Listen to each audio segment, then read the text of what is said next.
Hey everyone, happy Easter. Thanks for joining us for some encouragement tonight.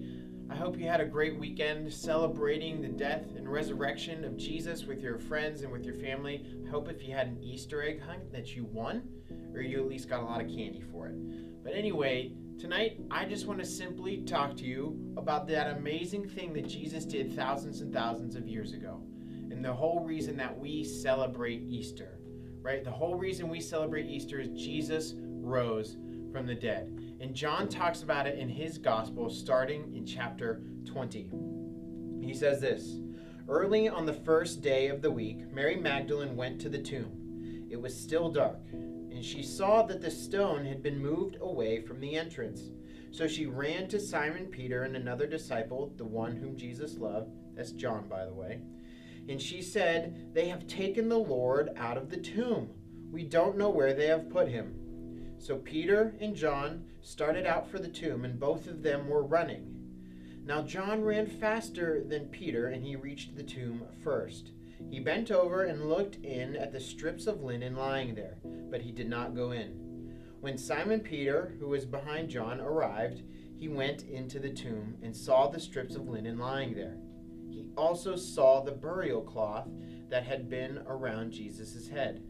The cloth was folded up by itself, and it was separate from the linen. John, who had reached the tomb first, went inside with Peter, and he saw and believed. They still did not understand from Scripture that Jesus had to rise from the dead." So in that short 9 verses, John details exactly what happened the morning of the very first Easter when Jesus rose from the dead. Right? 2 women who followed Jesus and were very close with the disciples went to the tomb, and they went to the tomb most likely to care for Jesus' body since it had been dead for a couple of days. They went there to care for it, and it was gone. It had disappeared. Right? And so John and Simon Peter come running once they hear this to verify this account.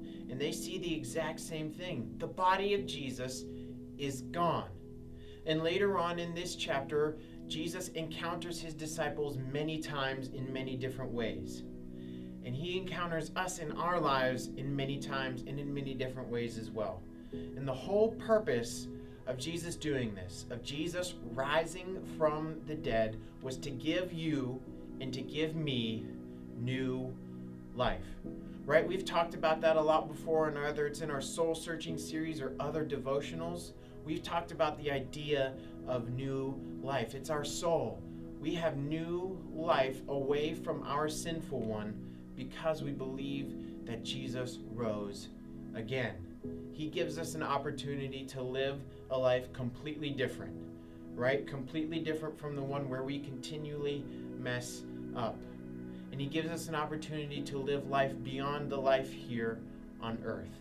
We get the opportunity to spend the rest of eternity in heaven, in paradise with Jesus, because he rose from the dead and defeated death. Guys, that's why we celebrate Easter. Sure, the bunny rabbits and the eggs are super nice, right? They're fun, they're great activities, and I love candy just as much as you do. But the real reason that we have this holiday, the real reason we set aside time to celebrate it, is because we're celebrating the fact that Jesus gave us the greatest gift ever: new life. So I want to encourage you with that. As you move forward away from Easter and into spring and summer, you have new life in Jesus, right? Your old life and your old mistakes, your past mistakes and regrets, whatever they are gone. Jesus has washed them away, and Jesus has risen so that you can be with him forever. Take that opportunity and take that gift. I hope you guys have a great week, and we'll see you next time.